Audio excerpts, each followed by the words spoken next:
How to turn on professional mode on Facebook Lite. So hello guys, welcome back to my YouTube channel. In this video I'll be discussing about how you can easily turn on professional mode on Facebook Lite. So first thing, just open up your Facebook Lite application and make sure you're currently logged into your account. And once you're inside here, just tap on this profile icon from the top left corner. And once you're inside here, you should see the option that is three dot icon over here, and just press on that.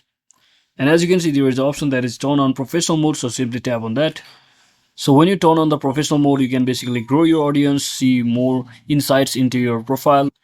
So from over here, just tap on this turn on button over here and simply wait for a few seconds until you are redirected to this page. Now simply follow along with the on-screen instruction by simply tapping on the next.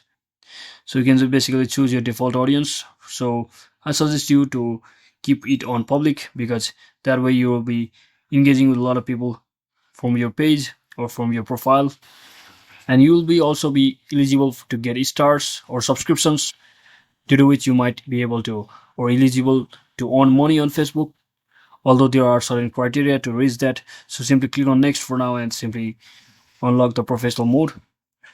So you can also decide to add this frame. For now I'll simply skip it, and just like that you have successfully enabled the professional mode on your Facebook. So that is it for today guys. Thanks for watching. Don't forget to like and subscribe to the channel. See you on the next one.